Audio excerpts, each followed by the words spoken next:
সুপ্রিয় শিক্ষার্থীবৃন্দ, আসসালামু আলাইকুম। তোমরা দেখো যে আজ অধ্যায় 5-এর অনুশীলন 5.1 তৃতীয় পর্ব নিয়ে হাজির হয়েছি।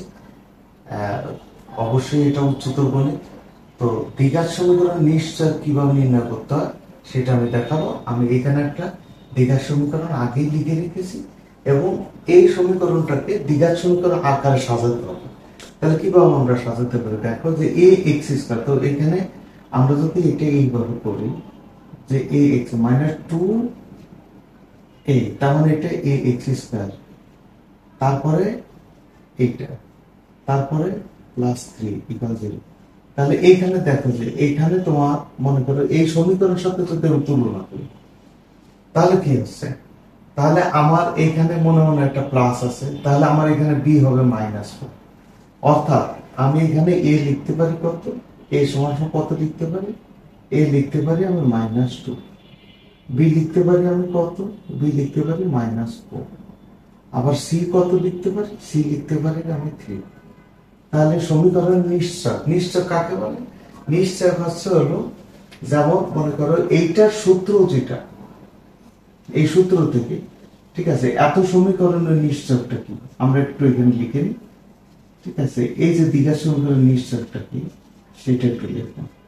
সমীকরণের নিশ্চয়, সমীকরণের নিশ্চয়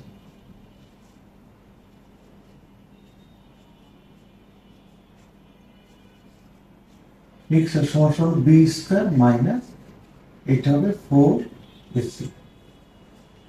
তাহলে দেখো যে এখানে যদি আমরা এই সূত্র আমরা ফেলে দিই, এই নিশ্চয়কের সূত্র আমার এটা যদি আমি ফেলে দিই তখন কি, তখন অত নিশ্চয় আমাকে নিশ্চয় বের করতে বলছে পরীক্ষাতে। এটা ক নাম্বারে কিন্তু থাকে, হ্যাঁ, ক নাম্বারে থাকতে পারে, অবজেক্টিভে থাকতে পারে।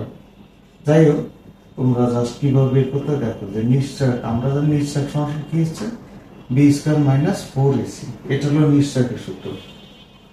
আর নিশ্চয়টা কি, তার রহস্যটা কি, এটা পরের ভিডিওতে আমি তোমাদের দেখাবো।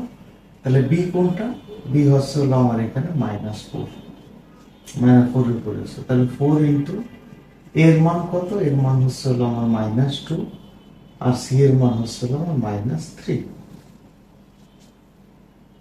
তো এখানে কি হলো, এখানে এখানে অবশ্য মাইনাস হবে না, যেহেতু স্কয়ার আছে, এটা 16 হবে।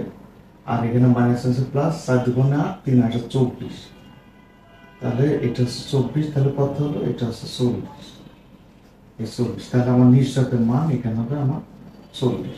আশা করি তোমরা বুঝতে পেরেছো। আসসালামু আলাইকুম রহমতুল্লাহ।